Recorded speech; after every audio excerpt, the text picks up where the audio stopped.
Hello everyone. I hope everyone is back. So we'll continue with the rating scales.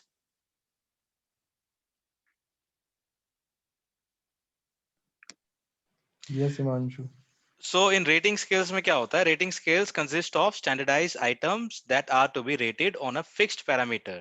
For example, the teacher can rate the student with regard to the sociability or initiative quality. ठीक है, तो जैसे teacher क्या करेगा, किसी भी student को rate करेगा या फिर उसको अंकल स्कोर आपकी देगा पिक्चर एज कैप्चर पर हो हिज जाती है सोशबिलिटी और क्लियर नहीं इनिशिएटिव लगा। Quality. Someone is speaking, any doubt? Let me mute. भाई म्यूट कर दो, वही थानेदार। कर दिया भाई.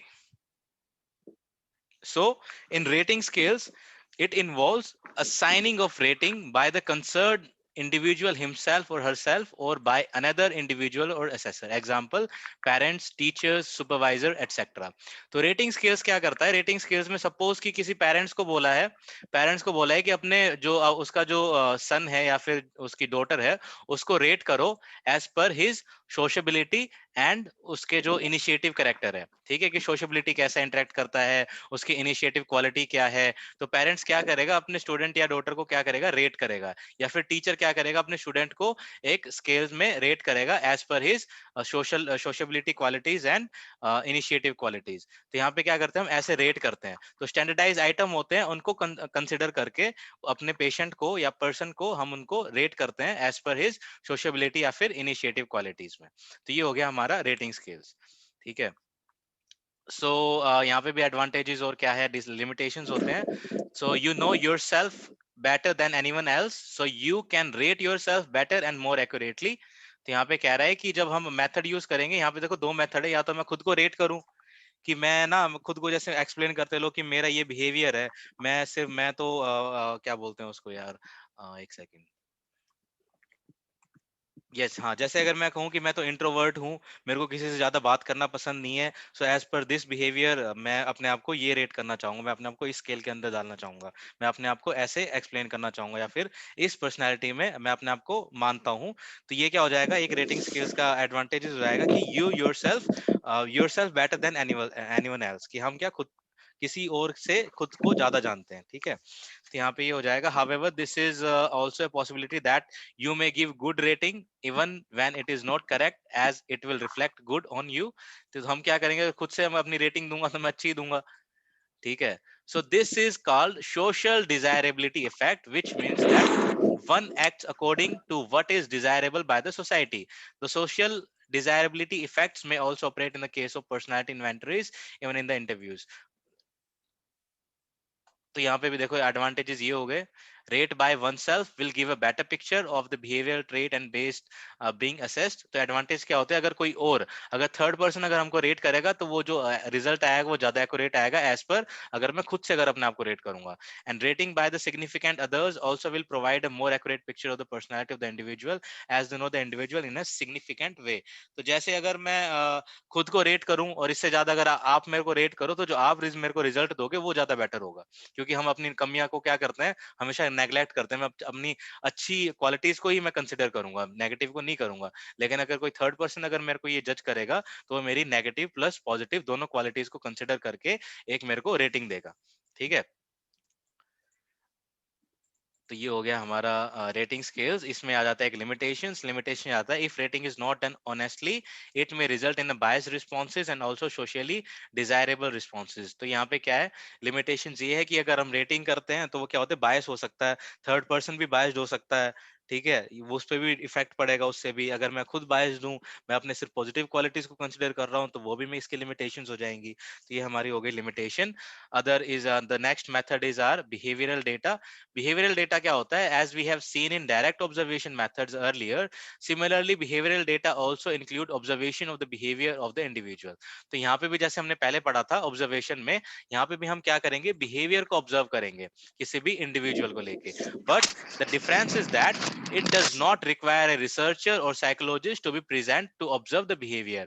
Rather, the job is done by a device. तो देखो यहाँ पे ये डिफरेंस हो गया. अब आपको डिफरेंस बेसिकली यहाँ पे पता होना चाहिए कि ऑब्जर्वर जो जो ऑब्जर्विंग मेथड था उसका क्या डिफरेंस है बिहेवियरल डेटा से. तो बिहेवियरल डेटा में क्या डिफरेंस हो गया, ये भी हम ऑब्जर्व करेंगे किसी पर्टिकुलर इंडिविजुअल को, उसके बिहेवियर को ऑब्जर्व करेंगे, लेकिन यहाँ पे क्या होगा, कोई भी साइकोलॉजिस्ट नहीं होगा, कोई भी थर्ड पर्सन नहीं होगा जो आपको मेजर करेगा. यहाँ पे एक डिवाइस होगा जो आपके बिहेवियर को मेजर करेगा एज पर योर सिचुएशंस. ठीक है, कि आप कैसे कैसे बिहेव कर रहे हो, अलग अलग पैटर्न में बिहेव कर रहे हो, तो वो एक डिवाइस में क्या किया जाएगा, डिवाइस में कैप्चर किया जाएगा और उसके बेसिस पे आपको एक स्कोर आपको दिया जाएगा जो हमारी पर्सनैलिटी असेसमेंट को डिफाइन करेगा. ठीक है, तो यहाँ पे देखो एक इन्होंने दिया हुआ है, यहाँ पे ये कोई टेस्ट है, ठीक है, जो डेवलप किया था 2001 में. Created the electronically activated record, EAR जिसे हम बोलते हैं. ठीक है, एक डिवाइस है, इलेक्ट्रॉनिकली एक्टिवेटेड रिपोर्ट. ठीक है, which is worn by the individual and it you not intrusively monitor his her real world moment to moment interaction. तो यहाँ पे क्या कहता है, ईएआर क्या है, एक डिवाइस है. ठीक है, ईएआर एक डिवाइस है जो हमें क्या पहनना पड़ता है. ठीक है, वॉन बाय द इंडिविजुअल. ठीक है, तो ये क्या करता है, ये डिवाइस हमें साथ में रखना पड़ेगा और ये क्या करेगा, कैप्चर करेगा सारी इंटरेक्शंस को कि मेरी क्या क्या इंटरेक्शन है सोसाइटी में. ठीक है, सोशली मेरी क्या क्या इंटरेक्शंस है, मेरे क्या क्या बिहेवियर है, मेरा क्या क्या मेरा रिएक्शंस है, रिस्पॉन्सेज हैं, उसको क्या करेगा, कैप्चर करेगा और वो कहाँ रिकॉर्ड करेगा, इस डिवाइस के अंदर, इलेक्ट्रॉनिकली एक्टिवेटेड रिकॉर्ड के अंदर उसको कैप्चर करेगा और ये क्या बताएगा, स्कोर बताएगा और असेसमेंट ऑफ पर्सनैलिटी को रिफ्लेक्ट करेगा. ठीक है, तो ये हमारे यहाँ डिफरेंस हो गया. Advantages, it provide an objective measurement in the natural और real world setting. The person wearing the device goes on with his her daily interactions and these are audio recorded for analysis. Thus it offers a valuable source of the real life information. तो ये देखो observation method से better हो गया ना ये, क्योंकि observation में तो डिपेंड कर रहा था कि जो उसके बिलीव्स हैं, साइकोलॉजिस्ट क्या बिलीव करता है, वो क्या सोचता है. ठीक है, उस पर डिपेंड करेगा मेरा रिजल्ट. लेकिन यहाँ पे क्या है, बिहेवियरल डेटा में क्या है, एक डिवाइस है, उसके अंदर पहले से ही प्री डिफाइन किया गया है डेटा कि अगर इस पर्सन की इंटरेक्शन अगर ऐसे है तो ये इस कैटेगरी में लाई करेगा. तो ये क्या है, मशीन के अंदर है, तो ये क्या हो जाएगा, बायस नहीं होगा, ये किसी भी थर्ड पर्सन पे बायस नहीं करेगा. अब लेकिन इसकी लिमिटेशन क्या है, लिमिटेशन ये होगी, अगर मुझे पता है कि मैंने डिवाइस को मैंने पहन रखा है उस डिवाइस को, तो मैं क्या करूंगा, जो मेरी इंटरेक्शंस होंगी उसको मैं बायस करने की कोशिश करूंगा कि मेरा असेसमेंट हो रहा है, मैंने डिवाइस पहन रखा है, इसके लिए मुझे अच्छे से बिहेव करना है ताकि अच्छी अच्छी चीजों को रिकॉर्ड कर सके. तो जो मेरा नेचुरल बिहेवियर होगा उसको मैं अवॉइड करूंगा. ये मेरी लिमिटेशन हो जाएंगी इसकी. ठीक है, and the next is situational test. In situational test ये क्या करेगा, involves assessing the individual in carefully designed situation. Here the behaviour of the individual is observed in purposefully designed situation. यहाँ पे क्या किया जाएगा कि अलग अलग सिचुएशंस आपको दी जाएंगी और अलग अलग सिचुएशंस पहले से प्री डिफाइंड रहती हैं कि कोई अगर पर्सन आया है और उसका मुझे टेस्ट करना है और मैं सिचुएशनल टेस्ट मेथड को यूज करना चाहता हूँ उसके बिहेवियर को पता करने के लिए, उसकी पर्सनैलिटी को पता करने के लिए, तो मेरे पास कुछ टास्क होंगे कि मेरे पास ये टास्क है, ये अलग अलग सिचुएशन है and I want to observe what kind of responses you will perform as per the situation. तो जैसे जैसे रिजल्ट आएगा वैसे वैसे मैं उसको डिफाइन करूंगा. तो ये मेरा हो जाएगा सिचुएशनल टेस्ट. और यहाँ पे इन्होंने दिया हुआ है, situational test of personality were first used for selection of military personnel for critical overseas assessment during world war two. तो ये सिचुएशनल टेस्ट. अब मैं अगर आपको एग्जांपल दूं, सिचुएशनल टेस्ट हो गया एक तो हमारा, और इसके बाद आएगा हमारा प्रोजेक्टिव टेक्निक्स. ओके, तो ये दोनों को मैं एक्सप्लेन कर देता हूँ एक एग्जांपल से. तो मैंने क्या किया था, मैंने एनडीए क्लियर किया था जब मैं 12th क्लास में था. तो एनडीए क्लियर करने के बाद I got a chance to appear for SSB. अगर आपको किसी को पता हो तो एसएसबी का इंटरव्यू होता है जो 7 दिन के लिए चलता है. इंटरव्यू जो हम ये जो लेफ्टिनेंट रैंक के लिए जाते हैं ना, डायरेक्ट एनडीए के बाद जाते हैं, तो उसमें क्या होता है, 7 दिन का जो एसएसबी इंटरव्यू होता है ना, तो वो क्या करेगा, देखो वहां पे भी ये सब चीजें कंसिडर होती हैं. उनको क्या करना है, 7 दिन में वो हमारे बारे में सब कुछ जान लेते हैं. कैसे जान लेते हैं, वो अलग अलग टेस्ट हमारे ऊपर परफॉर्म करते हैं. ठीक है, क्या क्या टेस्ट परफॉर्म करते हैं. फर्स्ट डे क्या होता है, फर्स्ट डे वो नॉर्मल रिटन टेस्ट लेते हैं. ठीक है, रिटन टेस्ट लेते हैं, कुछ और एक दो टेस्ट लेते हैं, और उसके बाद जो बच्चे उसको पास कर पाते हैं ग्रुप डिस्कशन में उनको रखते हैं, बाकी सबको एग्जिट करवा देते हैं. तो उसके बाद जो 5 दिन बच जाते हैं एक्स्ट्रा, स्टार्टिंग 2 दिन में ऐसा ही होता है, बाकी जो 5 दिन बचते हैं उसके बाद उनको फिजिकल टेस्ट करवाते हैं या फिर उनका सिचुएशनल टेस्ट करवाते हैं. उसमें क्या करेंगे, आपको सपोज आपको 2-3 एक ग्रुप बना दिए अलग अलग, 10 बच्चे हैं तो 2-2 बच्चों के 5 ग्रुप बना दिए. और एक एक ग्रुप को अलग अलग सिचुएशन दी है, सेम सिचुएशन 5 ग्रुप को दी है, एंड दे विल ऑब्जर्व कि ये जो ग्रुप है ये कैसे कैसे परफॉर्म कर रहा है इस पर्टिकुलर सिचुएशन में। और जैसे जैसे आप परफॉर्म करोगे, जैसे जैसे आपका रिस्पॉन्स रहेगा उस सिचुएशन में, वैसे वैसे आपको वो स्कोर देंगे, और as per the score they will come to know कि ये जो पर्सन है ये इस पर्सनैलिटी का है, ये और इस कैटेगरी में लाई करता है। इसलिए उनको पता चल जाएगा कि हाँ ये पर्सन हमारे लिए सुटेबल है या नहीं है। तो देखो इन्होंने एग्जांपल दिया है कि वर्ल्ड वॉर 2 में जो मिलिट्री का सिलेक्शन हुआ था वहां पे इस मेथड को यूज किया गया था, जहां पे अलग अलग सिचुएशंस का टेस्ट लिया गया था, और जैसे जैसे जो इंटरव्यू दे रहे थे उन्होंने जैसे जैसे परफॉर्म किया वैसे वैसे उनके स्कोर वहां पे कैलकुलेट हुए थे। तो ये हो गया हमारा सिचुएशनल टेस्ट। तो यहाँ पे देखो ये एग्जांपल दिया हुआ है हार्ट शॉर्न में देयर एसोसिएट्स, इन्होंने 1928 29 30 में used situational test for the character educational inquiry CEE. It involve testing children in natural situations like playing in the school ground और as a part of a homework और classmate example where the child is not aware of being tested.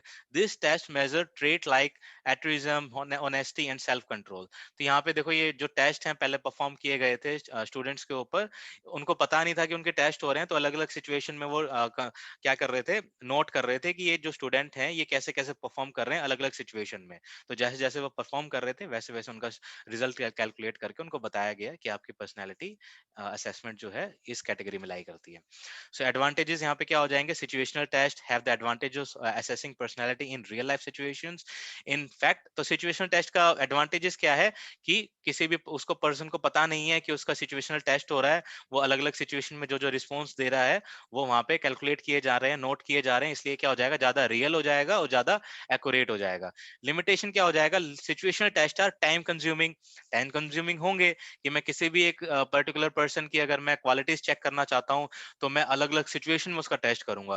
क्या पता एक situation test करने के लिए मुझे एक दिन चला जाए। सपोज जैसे उन्होंने एग्जांपल ही दिया था कि स्टूडेंट्स को वो टेस्ट कर रहे थे जब वो खेल रहे थे प्लेग्राउंड में, तो प्लेग्राउंड में खेल रहे थे, तो क्या पता उन्होंने 10 घंटे प्ले किया या 5 घंटे उन्होंने प्ले किया, तो 5 घंटे मुझे वेट करना पड़ेगा उनका टेस्ट को कैलकुलेट करने के लिए, उनके स्कोर को कैलकुलेट करने के लिए। तो ये टाइम कंज्यूमिंग है, require more energy and planning, obviously यहाँ पे मोर एनर्जी और प्लानिंग की जरूरत पड़ेगी। It also have the problem of whether the observer will be participating और be a non participant as we have discussed in the earlier section. Further there is also issue of what to observe during the situational test. तो यहाँ पे ये भी बहुत ज्यादा issue रहता है कि सपोज मैंने सिचुएशन क्रिएट कर दी कि भाई क्लास में जो स्टूडेंट्स हैं उनका परफॉर्म जो लेक्चर देने आया है टीचर, तो तब वो अलग अलग क्या रिएक्शन दे रहे हैं, तो मेरे को ये बहुत ज्यादा प्री डिफाइन करना पड़ेगा कि मैं क्या ऑब्जर्व करना चाह रहा हूँ। सिचुएशन में तो कोई भी कुछ भी रिएक्ट कर सकता है, उसको थोड़ी ना पता है कि उसका टेस्ट हो रहा है, तो वो कुछ भी रिएक्ट करेगा। तो मुझे पहले से ये सोचना पड़ेगा कि मुझे ऑब्जर्व क्या करना है, कौन कौन सी क्वालिटीज को मुझे ऑब्जर्व करना है, कौन कौन से एस्पेक्ट्स को मुझे यहाँ पे मेजर करना है पर्सनैलिटी के लिए। तो ये इसकी लिमिटेशंस हो जाएंगी। Next is your projective techniques, जो आती है इनडायरेक्ट मेथड। ठीक है, इनडायरेक्ट मेथड के अंदर आता है प्रोजेक्टिव टेक्निक्स। इसके अंदर क्या होता है, इसके अंदर देखो मैं एग्जांपल दे रहा था एसएसबी वाला, जो मैं इंटरव्यू में गया था, वहां पे हमारे हमको ना एक राउंड में क्या करवाया उन्होंने, एक राउंड में उन्होंने हमको एक पिक्चर शो करी। ठीक है, हम अराउंड हम 20-30 जो हम स्टूडेंट्स थे, हम वहाँ पे प्रेजेंट थे एक हॉल के अंदर। उन्होंने हमें एक पिक्चर शो करी स्क्रीन पे, और पिक्चर उन्होंने शो करी स्क्रीन पे जस्ट फॉर 1 मिनट। ठीक है, 1 मिनट के लिए उन्होंने हमें पिक्चर शो करी, और वो पिक्चर ऐसी होती है, धुंधली धुंधली होती है, उसमें एकदम सब चीजें क्लियरली विजिबल नहीं होती। अब हमारा टास्क आया था, उन्होंने हमें क्या बोला कि 1 मिनट के लिए आपको ये पिक्चर दिखाई जाएगी, उसके बाद आपको 1 मिनट का टाइम और दिया जाएगा सोचने का। उसके बाद आपको 2 मिनट के अंदर हमें एक पेपर दे दिया, उसके अंदर बताया आपने कि आपको क्या लगता है इस पिक्चर के अंदर कितने तो कैरेक्टर्स हैं। ठीक है, कितने कैरेक्टर्स हैं इस पिक्चर के अंदर, और आप किसको हीरो मानते हो, यहाँ पे किसको लीड रोल में मानोगे आप इन कैरेक्टर्स में से, और आपको क्या लगता है इस पिक्चर में क्या हो रहा है, आपको क्या लगता है इस पिक्चर के अंदर क्या चीज चल रही है। तो ये क्या हो गया, टोटली ये मेरी थिंकिंग पे डिपेंड करेगा कि मैं वो इस पिक्चर को कैसे देख रहा हूँ, कौन कौन से मेरे को कैरेक्टर्स दिखाई दे रहे हैं, किसको मैं लीड रोल में मान रहा हूँ। ठीक है, और मैं क्या स्टोरी वहां पे बना रहा हूँ, तो वो डिपेंड करेगा मेरी थिंकिंग के ऊपर। ठीक है, तो ऐसे वो टेस्ट करते हैं और वैसे वो पता करते हैं कि जो जो मैं उस पेपर में लिखूंगा ना, कि मेरे को इस पिक्चर के बाद मेरे को ऐसा लग रहा है कि इसमें 5 कैरेक्टर हैं और 5 में से एक लीड रोल में है जो सबसे आगे खड़ा है, और मुझे ऐसा लग रहा है कि इस पिक्चर के अंदर एक कोई क्लास चल रही है या फिर ट्यूशन सेंटर है, इसमें 5 बच्चे बैठे हुए हैं, 4 बच्चों को कुछ समझ में नहीं आ रहा है, एक बच्चा उनको समझाने की कोशिश कर रहा है, तो ये मैं ऐसा सोचूंगा, ठीक है, मैं ऐसा सोचूंगा, मैं ऐसा उसके अंदर लिखूंगा, तो ये सारी मेरी थिंकिंग हो जाएगी। इसके बेसिस पे जो मेरा एग्जामिनर होगा, जो मेरा इंटरव्यू ले रहा है, उसके बाद वो क्या करेगा, मेरा पेपर लेके जाएगा और वो देखेगा कि मैंने इस पिक्चर के हिसाब से मैंने ये इसके अंदर लिखा है, तो मेरी मेंटेलिटी उसको पता चल जाएगी। यही प्रोसेस क्या होता है हमारा प्रोजेक्टिव टेक्निक्स के अंदर आता है। तो इसको अगर मैं एक्सप्लेन करूं, unlike self-report measures where the individual is provided with the structured test stimuli in the projective test, the individual has to respond to an unstructured or ambiguous stimuli। यहाँ पे क्या होता है, individual reports his her latent or unconscious feelings, needs, emotions, motives, etc। तो यहाँ पे हमें यहाँ पे फायदा क्या होता है, प्रोजेक्टिव टेक्निक्स के अंदर हमारी जो अनकॉन्शियस फीलिंग्स होती हैं, हमारी नीड्स होती हैं, हमारे इमोशंस होते हैं, हमारे मोटिव्स होते हैं, वो हमें पता चल जाएंगे इस प्रोजेक्टिव टेक्निक्स के अंदर। पता चला कैसे पता चल जाएंगे, क्योंकि कुछ भी नहीं पता है, रैंडमली कुछ भी मुझे एक फोटो दिखाई है और बताया कि आपको अपने व्यूज बताओ, आपके व्यूज क्या हैं, बस मैं उस व्यूज को लिखूंगा और अपनी थिंकिंग बताऊंगा। अगर मैं आपको इसको फनी वे में अगर मैं आंसर करूं या उसको और अच्छे से समझाऊं, तो जैसे ना हमारा जब इंटरव्यू हुआ था, मैं तमिलनाडु गया था, कोयम्बटूर एसएसबी के लिए। तो 10-12 बच्चों का ग्रुप था हमारे उस ग्रुप में, और सबने ये टेस्ट क्लियर करके आए थे कि उनको एक फोटो दिखाई थी और सबने अपनी अपनी स्टोरीज लिखी थी कि हमको क्या क्या लग रहा है। तो किसी ने तो स्टोरी बनाई कि ये यहाँ पे कोई रोड है और यहाँ पे जो लोग हैं ऐसे ऐसे काम कर रहे हैं। एक ने अलग ही स्टोरी बना दी कि मुझे ऐसा लग रहा है कि ये जो लड़का है ये ब्रेकअप किया है अपनी गर्लफ्रेंड के साथ और बहुत ज्यादा इमोशनली ये बहुत दुखी है और अपना ये काम करना चाह रहा है। तो मतलब सबकी अलग अलग व्यूज आए एक ही फोटो को लेके, फोटो एक ही है लेकिन व्यूज सबके अलग अलग आए। इससे क्या पता चला, इससे जो एग्जामिनर्स को ये पता चला कि ये बंदा ऐसे ऐसे लिखा है इस फोटो को देख के, इसका मतलब इसकी थिंकिंग ऐसी है। मैंने ऐसा लिखा है, इसका मतलब मेरी थिंकिंग ऐसी है। सबने अलग अलग लिखा है तो सबकी थिंकिंग पता चल जाएगी कि इनकी थिंकिंग कैसी है, इनका बिहेवियर कैसा है, ये कैसे कैसे रिस्पॉन्स कर रहे हैं। ठीक है, तो ये बेसिकली आता है हमारा प्रोजेक्टिव टेक्निक्स के अंदर। आई होप कि ये क्लियर हो रहा होगा, समझ में आ रहा होगा। Any doubt? कोई डाउट नहीं। नहीं, सही है। So, in projective techniques are based on the psychoanalytic viewpoint of the personality, which says that the real nature of the personality lies deep in the unconsciousness। तो ये बेसिकली इनडायरेक्ट मेथड डील करता है किसके ऊपर, हमारा जो unconscious nature होता है। बाकी जितने भी ऊपर थे ये सब किस पे डील कर रहा था, कॉन्शियस नेचर पे, क्योंकि हमें पता था कि हमारा टेस्ट हो रहा है, ठीक है, या फिर मैं कोई टास्क परफॉर्म कर रहा हूं तो मैं कॉन्शियसली परफॉर्म करूंगा। ठीक है, अगर मेरे को किसी ने बोल दिया कि मेरे पास एक सिचुएशन है, मेरे को उसमें डील करना है, तो मैं कॉन्शियसली डील करूंगा, है ना, सोच समझ के मैं कुछ काम करूंगा। मेरा टेस्ट होगा, मेरे से कोई क्वेश्चन पूछेगा तो मैं सोच समझ के आंसर दूंगा, तो वो मेरा कॉन्शियस माइंड हो गया। लेकिन यहाँ पे ये जो हमारा ये टेस्ट है प्रोजेक्टिव टेक्निक्स है, यहाँ पे मेरा पूरा अनकॉन्शियस माइंड काम करेगा, क्योंकि मुझे पता ही नहीं है क्या हो रहा है। मेरे को सिर्फ एक कुछ फोटो दिखाई है और मेरे को बताना है कि यार मेरे को अपने व्यूज बताने, तो वो सारा क्या हो जाएगा, अनकॉन्शियस मेरा प्रोसेस हो जाएगा। ठीक है, तो यहाँ पे क्या है, यहाँ पे हमारे पास अलग अलग टेस्ट हैं जो प्रोजेक्टिव टेक्निक्स पे डील करते हैं। तो यहाँ पे पहला टेस्ट है हमारा रोरसैच इन प्लॉट टेस्ट, जो ये 1921 में दिया था, consist of 10 ink blot showing ambiguous visual stimuli. These are shown to the client one by one and asked to simply say whatever comes to their mind। ठीक है, ये हो गया। यहाँ पे क्या है, 10 इंक बोट कुछ होते हैं यहाँ पे, अब इंक बोट मुझे नहीं पता यहाँ पे किसको बोल रहे हैं, इंक ब्लॉट। ठीक है, तो 10 इंक ब्लॉट होते हैं, ये शो किए जाते हैं किसी भी पर्सन को, और शो करने के बाद उनको बताया जाता है कि आप क्या सोचते हो। मैं दोबारा से एसएसबी का ही आपको एग्जांपल दूंगा क्योंकि मुझे ऐसा लग रहा है कि सारे मेथड उन्होंने यूज किए हैं। ठीक है, हमको ऐसा क्या किया गया था, वो ऐसा एक टेस्ट होता है उसके अंदर कि वो कोई भी रैंडमली एक वर्ड बोलेंगे और 10 सेकंड्स के अंदर मेरे को उस वर्ड को कंसिडर करके एक स्टेटमेंट लिखनी है। जैसे मेरे को बोल दिया ब्रेव, ठीक है, ब्रेव बोल दिया और 10 सेकंड्स के अंदर मेरे को एक स्टेटमेंट लिखनी है। तो सोचो 10 सेकंड के अंदर मैं उस वर्ड को लेके क्या लिखूंगा। तो जो सबसे पहले मेरे माइंड में आएगा ना, मैं उस वर्ड को कंसिडर करके स्टेटमेंट लिख दूंगा। तो वो स्टेटमेंट क्या बताएगी, मेरे बिहेवियर को बताएगी कि मेरी इंटेंशन क्या है, मेरा माइंड किस में ज्यादा वर्क करता है, या मतलब मैं इंस्टेंटली मैं क्या रिएक्ट कर रहा हूँ, क्या रिस्पॉन्स दे रहा हूँ। तो ये मुझे इस चीज से पता चल जाएगा। तो यहाँ पे सब जगह ऐसे इनडायरेक्ट मेथड का यूज किया जाएगा। जैसे इस मेथड में क्या है, 10 इनक्लूड शो किए गए हैं और show to the client one by one उनको शो किया गया और उनको बोला गया कि सिंपली से whatever comes to the mind. उनको बोला कि हाँ कुछ भी बताओ, आपको क्या माइंड में आ रहा है इसको देख के। तो जो जो वो बताएंगे उससे उनके बिहेवियर को पता चलेगा, उनकी थिंकिंग का पता चलेगा और उनके स्कोर उसी के बेसिस पे उनको बता दिए जाएंगे। ठीक है। अब इसके बाद क्या है, Thematic Appreciation Test TAT developed by Murray and Morgan 1930 consists of 20 pictures card in black and white color। ठीक है। तो यहाँ पे इस टेस्ट में क्या होता है, 20 कार्ड्स होते हैं ब्लैक और व्हाइट कलर के।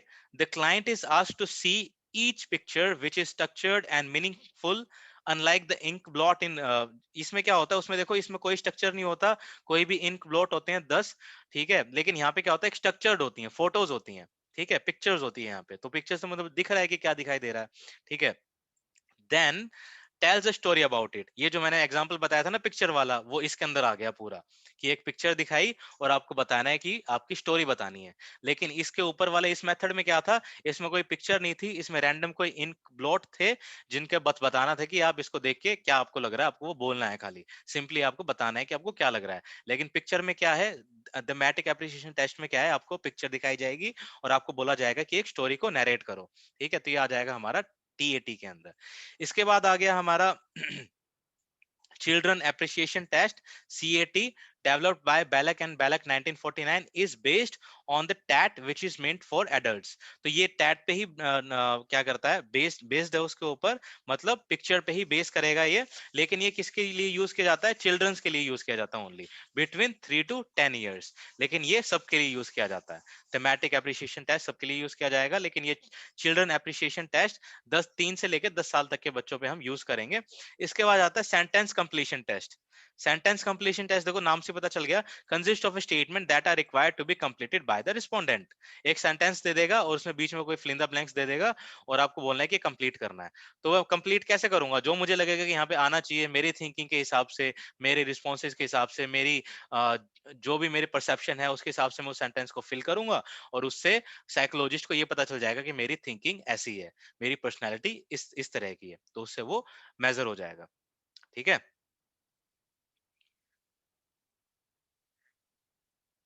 तो यहाँ पे एडवांटेजेस लिमिटेशन आ जाते हैं। Advantage, the hidden aspect of the personality such as unconscious motives. तो ये एडवांटेजेस क्या है कि हिडन, जो हमारी हिडन पर्सनालिटी होती है, ठीक है, जो अनकॉन्शियस हमारा नेचर होता है, वो हमें यहाँ पे पता चलेगा। लिमिटेशन क्या है, लो रिलायबिलिटी वैलिडिटी। इसमें देखो रिलायबिलिटी नहीं है। अलग अलग ये जितने भी पिक्चर्स आती हैं, सेंटेंस कंप्लीशन हो गया या फिर इंक ब्लॉट हो गया, अलग अलग लोग परफॉर्म करेंगे, अलग अलग मैं अपने व्यूज दूंगा, अलग अलग रिजल्ट आएगा। तो यहाँ पे रिलायबिलिटी कम हो जाती है। टाइम कंज्यूमिंग है, yes. Require skills and expertise. यहाँ पे स्किल्स और एक्सपर्टीज की जरूरत पड़ेगी। जो हमें टेस्ट लेगा वो ज्यादा स्किल्ड होना चाहिए, ट्रेंड होना चाहिए, एक्सपर्टीज होना चाहिए इसके अंदर, तभी वो अच्छे से स्कोरिंग कर पाएगा और इंटरप्रिटेट कर पाएगा। ठीक है। तो ये हो गया हमारा खत्म। Let's sum up. So guys, any doubt, any questions, any concern? ये भाई एनडीए एसएसबी कंडक्ट कराता है। एनडीए, यार ये तो मेरे को नहीं, मेरे को याद नहीं है। लेकिन एनडीए एसएसबी इंटरव्यू कंडक्ट कराता है ओनली। एनडीए शायद कोई और कंडक्ट कराता है, जो रिटन टेस्ट होता है वो शायद कोई और कंडक्ट कराता है। लेकिन सॉरी, मेरे को याद आ गया, एनडीए कंडक्ट कराता है आपको यूपीएससी, जहां तक मेरे को लग रहा है। Let me check. ठीक हाँ, ठीक। यूपीएससी से एनडीए, ही कंडक्ट होता है। भाई भाई तुम तो मल्टी टैलेंट आदमी हो यार। ये देखो यूपीएससी कंडक्ट कराता है एनडीए, दिख रहा होगा ना स्क्रीन पे। हम्म। सो एनडीए कंडक्ट कराता है यूपीएससी, रिटन एग्जाम लेता है यूपीएससी। और जब रिटन आपका एग्जाम क्लियर हो जाता है, इसके बाद जो इंटरव्यू प्रोसेस होता है उसमें जाते हैं फिर एसएसबी के लिए। अच्छा अच्छा। ठीक है। तो एसएसबी में भाई हिमांशु यही मल्टी होता टैलेंटेड है। है। अरे भाई बस यार। अभी तो बोल रहा है मल्टी टैलेंटेड है। मैं ना जब मौका मिलता है ना, मैं कुछ भी कर लेता हूँ। मेरा मेरा यही है कि मैं एक चीज नहीं कर सकता, यही सबसे बड़ी दिक्कत है। चेंज चाहिए वो क्या लाइफ है में। भाई? तो उसमें यही होता है यार, क्योंकि एसएसबी सबसे अच्छा इंटरव्यू होता है। अगर आप कभी भी अगर आप पढ़ोगे यार, आपको अगर अपने बारे में पता करना हो ना कि मैं कैसा हूँ, तो एसएसबी इंटरव्यू के लिए अपीयर करो। एसएसबी इंटरव्यू में आपको ये पता चल जाएगा कि यार मेरे में ये क्वालिटीज हैं या मेरे अंदर ये डिसक्वालिटीज हैं, ठीक है, क्योंकि उसमें लेकिन वो फर्स्ट तो रैंक आपको लेफ्टिनेंट की रैंक मिलती है। और जो एनडीए क्लियर करके जाता है वही आपका सबसे बड़ा वो जो होता है ना, जो आर्मी चीफ होता है, या फिर आपका ये जो एंड ये नेवी चीफ, जो बड़े सबसे फर्स्ट उस पर पहुंचते हैं, ये एनडीए वाले ही पहुंचते हैं सारे। तो ये तो डिफेंस वाली पोस्ट होगी ना सारी। हाँ, सारी डिफेंस वाली पोस्ट हो गई भाई। तो हमारे तो हाइट ही कम है भाई, क्या 165 है। क्या है? हमारे तो हाइट हाइट हाइट हमारी तो हाइट हाइट ही हमारे क्या है, दोबारा बोलो यार। 170 लेते हैं हाइट ना वो एसएसबी वाले, 170 सेंटीमीटर लेते हैं ना। अच्छा, नहीं नहीं, देखो इसमें एनडीए जो एग्जाम होता है ना, इसका आपका फिजिकल आपकी इसमें कम जरूरत पड़ती है, आपका मेंटली आप ज्यादा स्ट्रांग होने चाहिए, क्योंकि आपको ऑफिसर लाइन मिलती है, आपको बॉर्डर पे जाके गोलियां नहीं चलानी है, आपको सिर्फ ऑर्डर पास करने हैं। अच्छा। जो दूसरे लोग होते हैं छोटी रैंक वाले, वो सब काम करते हैं, यहाँ पे सिर्फ आपको मैनेज करना होता है। तो आपकी फिजिक्स इतनी ज्यादा इंपॉर्टेंट नहीं रहती इन चीजों में। तो हमें जो फिजिकल जो हमसे काम करवाए थे, उन्होंने ये नहीं बोला था कि आपको इतनी देर में इतना किलोमीटर भागना है, ठीक है, या फिर आपको लॉन्ग जंप हाई जंप। हमसे कराए थे उन्होंने, टास्क करवाए थे कि ये टास्क है, आपको ग्रुप में डिवाइड कर दिया, आपको ये टास्क कंप्लीट करना है। और ये किसी जैसे मैं हमारे एक टास्क दिया था, उसमें हर एक पर्सन को लीडर बनाते हैं, ठीक है, जैसे 5 ग्रुप बना दिया, एक 5 लोग हैं उसके अंदर, तो एक बार मेरे को लीडर बना दिया, और जो बाकी 4 हैं वो मेरे असिस्टेंट रहेंगे। तो हमें जो टास्क मिलेगा मेरे को मैनेज करना है, मेरे को बताना है सबको कि हम ऐसे ऐसे ये टास्क करेंगे, और वो सब मेरे को फॉलो करेंगे। तो बस वो ये देखते हैं कि मेरे अंदर लीडरशिप क्वालिटी कैसी है, मैं कैसे ग्रुप को मैनेज कर रहा हूँ, कैसे सबको काम करवा रहा हूँ उनसे, और कैसे मैं सक्सेसफुली उस चीज को अचीव कर रहा हूँ। तो ये सब चीजें होती हैं। हाँ हाँ, तो ये वो है ना सशस्त्र सीमा बल, एसएसबी। नहीं नहीं नहीं नहीं भाई, नहीं, स्टाफ सिलेक्शन बोर्ड है शायद। अच्छा, ठीक ठीक। सशस्त्र सीमा बल नहीं है ब्रो। कहाँ तुम किससे कंपेयर कर रहे हो?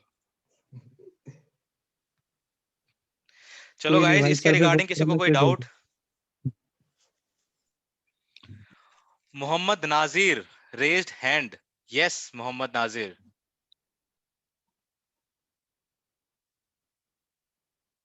do you have any concern, any doubts? If yes, then you can unmute yourself. बोल ही नहीं रहा है भाई। उसका ऑडियो ही कनेक्टेड नहीं था। ओके गाइस देन, तो देखो ये यूनिट खत्म हो गई है हमारी। इसके बाद हम भाई मेरे को तो क्या बताऊं मैं, छोड़ो कल से। लेकिन मैं आई विल ट्राई कि मैं इवनिंग में सेशन ले लूंगा, तो प्लीज ट्राई करना, क्योंकि एग्जाम आ ही गए हैं, तो बाकी सब चीजें छोड़ के थोड़ा एग्जाम पे फोकस कर लेते हैं, ठीक है। बच्चे बोलते हैं इवनिंग में टाइम नहीं मिलता, तो आई कैन अंडरस्टैंड, जो जॉब पे जा रहे हैं, ऑफिस कर रहे हैं, उनको तो थोड़ा प्रॉब्लम होती है, अदरवाइज जो घर पे हैं सब, वो तो टाइम निकाल ही सकते हैं इवनिंग में। सो आई विल ट्राई कि मैं अराउंड 5 के आसपास क्लास लूंगा। क्या? यस। भाई शाम को ये रात को नहीं हो पाएगा। नहीं, रात को भी मैं देखता हूँ यार, लूंगा मैं रात को भी। लेकिन रात को अगर मैं शाम को इवनिंग सेशन लूंगा, तो रात को मैं थोड़ा लेट करूंगा यार, थोड़ा सा डिपेंड करेगा, मैं ऐसा फिक्स टाइमिंग नहीं दे सकता यार, क्योंकि मेरे को भी काम रहता है ऑफिस का। तो जैसे ही मुझे लगा कि मैं फ्री हो गया, तो मैं क्लास ले लूंगा। भाई सो रात का कोई इशू नहीं है, आप इट मे बी 12 बजे 11, तक कर 11:30 लीजिए। और 12, ठीक है, ऐसा हो सकता है। मैं कह तो रहा हूँ भाई रात थोड़ी का देर कोई इशू पहले नहीं है, बता आप देना। समझ। ओके गाइस, तो मुझे एक चीज और बताओ, अगर मैं शाम को सेशन लूं, तो मैं कौन सा सब्जेक्ट शुरू करूं? आई होप कि सब 102 बोलेंगे, 102, हाँ है ना? यही सही रहेगा। चलो ठीक है भाई, लोग 102 भी देखते हैं क्या भला है। तो भाई ऐसे कर लेना, एक शाम को जैसे लोगे ना तो 102 ले लेना कल, हाँ, मैं ऐसे ही और करूंगा, बाकी इसको 11 बजे के कंटिन्यू बाद करते हैं या रात बारह को ही, बजे क्योंकि देखो रात को ना लोगों को इतना दिमाग चलाने का मन नहीं करता, बस मैं बोलता रहूंगा, सुनते रहना, समझ में आ जाएगा। तो हाँ। शाम इंडिविजुअल डिफरेंसेस में इतना कुछ है नहीं, बस वही है, थोड़ी सी चीजें पिक्चर क्लियर हो जाएगी क्या होता है। पर्सनैलिटी के बारे में ही पढ़ेंगे हम, कैसे कैसे हम डिफरेंट है, कैसे कैसे मेजर करते हैं क्वालिटीज को, यही है बेसिक इस कोर्स के अंदर। तो ये तो बस ठीक है, मैं कुछ कुछ समझाता रहूंगा, समझ में आ जाएगा। बाकी जो बायोसाइकोलॉजी है, उसके अंदर हमारे पास बहुत सारे नए टर्म्स आएंगे, मेडिकल टर्म्स आएंगे, बायोलॉजी के टर्म्स आएंगे, जो हमें समझना पड़ेगा, ठीक है। वो बेसिकली माइंड पे ही फोकस रहेगा उसके अंदर, माइंड की जो डिसऑर्डर्स होते हैं, साइकोलॉजी रहती है, न्यूरॉन्स कैसे काम करते हैं, कैसे इंफॉर्मेशन पास होती है, कैसे कैसे इंफॉर्मेशन गलत कैसे पास होएगी, और क्या उसमें डिफेक्ट्स आ गए हैं, ठीक है, कि मैं सही से रिस्पॉन्स नहीं कर पा रहा हूँ। तो वो सब चीजें हम उसके अंदर पढ़ेंगे बायोसाइकोलॉजी के अंदर, ऐसा मुझे लगता है, बाकी देखते हैं। और इसमें जैसे उसमें तो भाई पार्ट बड़े के नेम है ना, पर्टिकुलर पार्ट के नेम, वो बहुत ज्यादा टफ है, मतलब वो तो प्रोनाउंस होंगे करने में भाई, भी बायोलॉजी में इस यही होता है, बायोलॉजी में और क्या होता है, बायोलॉजी में यही है। हालत खराब मतलब। इसलिए बड़े बायोलॉजी मैंने खतरनाक नहीं है ली भाई। थी। बायोलॉजी मैंने वैसे बहुत अच्छे से पढ़ी है, लेकिन मैंने टर्म एक भी याद नहीं किया था। अब यार उसमें टर्म में ही, एक वर्ड में ही 13 14 15 लेटर होते हैं। अरे भाई नहीं, अपने बस प्रोनाउंस की नहीं करने है में ये। भी बड़ी दिक्कत होती है। अच्छा अच्छा, हाँ प्रोनाउंस करने में दिक्कत होती है तो है ही। चलो कोई नहीं, फिर भी पढ़ेंगे। देखो वही मेन चीज है, हमें देखो biopsychology is a part of psychology, इसलिए हमें पढ़ना पड़ेगा, लेकिन टर्मिनोलॉजी देखो वही डिपेंड करता है कि आपको फर्दर आगे किस में स्टडी करनी है। अगर क्लिनिकल साइकोलॉजी में जाना है तो ऑब्वियसली आपको बायोसाइकोलॉजी पढ़नी पड़ेगी बहुत अच्छे से, ठीक है, या फिर आपको इस फील्ड में जाना है। अदरवाइज अगर हम नॉर्मली जनरल साइकोलॉजी की बात करें तो हमें बायोसाइकोलॉजी की इतनी ज्यादा जरूरत नहीं पड़ेगी। हाँ, ऊपर वाला आइडिया हमें पता होना चाहिए कि माइंड वर्क कैसे करता है, ठीक है, ये हमें पता होना चाहिए कि माइंड के जो न्यूरॉन्स हैं, जो स्टिमुलाई है, ये कैसे रिस्पॉन्स करते हैं, कैसे ऑब्जर्व करते हैं, फिर कैसे इंटरप्रिटेट करते हैं, ठीक है, और क्या क्या इनमें डिसऑर्डर हो सकता है। ये सब नॉर्मल चीजें हमें पता होनी चाहिए जनरल साइकोलॉजी के लिए। लेकिन अगर आपको उसी फील्ड के अंदर जाना है, क्लिनिकल साइकोलॉजी के अंदर जाना है, तो हम मुझे लगता है कि आपको टर्मिनोलॉजी भी आपको पता होनी चाहिए। जनरल में कौन कौन से आते हैं भाई? जनरल साइकोलॉजी जो हम पढ़ रहे हैं ना, हम जनरल। ये भी जनरल साइकोलॉजी पढ़ रहे हैं, ठीक है। जैसे मैं अगर बात करूं अच्छा। क्लिनिकल साइकोलॉजी की, या फिर और आपकी जो न्यूरो साइकोलॉजी होती है, वो एक पर्टिकुलर फील्ड हो गई हम्म, साइकोलॉजी की, कि मुझे नहीं पता ये पर्सन सिचुएशन में कैसे रिएक्ट करता है। अगर मैं बात करूं बायो साइकोलॉजी की या क्लिनिकल साइकोलॉजी की या फिर न्यूरो साइकोलॉजी की, मेरे को उससे ये मतलब नहीं है कि वो कैसे रिएक्ट कर रहा है पर्सन, बस मुझे ये पता करना है कि हम्म, उसका थॉट प्रोसेस क्या है, उसका माइंड कैसे काम कर रहा है, ठीक है, क्या क्या उसके अंदर अच्छा अच्छा। डिसऑर्डर्स हैं। हम्म। जैसे अगर मैं कहूँ कि कोई पर्सन है, वो उसको नाम याद नहीं रहता, जैसे गजनी का अगर मैं एग्जांपल लूं, ठीक है। अब गजनी को अगर मैं रीड कर, जैसे गजनी था ना जो मूवी थी, गजनी के अंदर जो आमिर खान था, हाँ हाँ ठीक है, तो अगर उसको उसको मैं हाँ। अगर मैं उसको अगर मैं डील करूं, उस पर अगर मैं मेजर करूं उसकी पर्सनैलिटी, तो मैं जनरल साइकोलॉजी की हेल्प से नहीं कर पाऊंगा, मेरे को बायो साइकोलॉजी की हेल्प लेनी पड़ेगी, कि ऐसा क्यों, इसका दिमाग में ऐसा क्या हो रहा है कि ये 15 मिनट में सारी बातें भूल जा रहा है। ऐसा मुझे लग रहा है यार, फिर अगेन ऐसा मुझे लगता है, ऐसा है, बाकी जब पढ़ेंगे तब बताएंगे। ठीक है भाई, कोई दिक्कत नहीं है। ठीक है guys, any more doubts, any queries, any questions? और भाई वो प्रैक्टिकल वगैरह भी कराएंगे ये कंडक्ट? भाई पता नहीं यार, मेरे को तो प्रैक्टिकल का कोई आइडिया नहीं है, ना तो कुछ समझ में आ रहा है, ना किसी ने कोई मेल भेजा है उन्होंने, ना कोई ऐसा कोई इन्फॉर्मेशन, ना मैसेज मेरे पास कोई आया है। और कुछ बच्चे कह रहे हैं कि फीस में प्रैक्टिकल इंक्लूडेड था। के बाद होंगे, जहां तक मुझे एग्जाम के पता है। बाद? तनुषा तुमसे ही हाँ पूछूंगा मैं, अच्छा। प्रैक्टिकल का तुम्हें ही ज्यादा नॉलेज है, बाकी तो मुझे कहीं से कोई इन्फॉर्मेशन नहीं मिल रही ठीक है तुम्हारे पूछ अलावा। लेना, पर पढ़ा तो मैंने भी नहीं अभी तक। फाइल भी बनानी है हमें प्रैक्टिकल की, क्या? फाइल तुम बनानी है बताओ ना। प्रैक्टिकल। पहले पता तो चल जाए प्रैक्टिकल होंगे कि नहीं होंगे। कब होंगे, होंगे कब होंगे? होंगे। एग्जाम के बाद? हाँ जहां तक मुझे पता है तो एग्जाम के बाद ही होंगे। तो एग्जाम के बाद मतलब सेकंड ईयर में जब हम आएंगे उसके लिए होंगे नहीं, प्रैक्टिकल? एग्जाम के बाद और रिजल्ट से पहले। जस्ट उसके उसके लिए? बाद एग्जाम के? हाँ ठीक है, किसी के समझ पास गया। ऐसा कोई, देखो मैं ये बहुत सारे स्टूडेंट्स अभी ऑनलाइन, तो मुझे ये बताओ किसी के पास ऐसा कोई मेल आया है, ऑफिशियल मेल रिगार्डिंग नहीं, प्रैक्टिकल्स? मेरे पास तो नहीं आया। ऑफिशियल मेल ऐसा किसी कोई के पास नहीं आया। भेजना चाहिए, ऐसा मुझे ऑफिशियली लगता तो नहीं, नहीं ऐसा आया। करना तो चाहिए उनको, ऐसा तो कह रहे तो हैं क्लास ये भी होगी।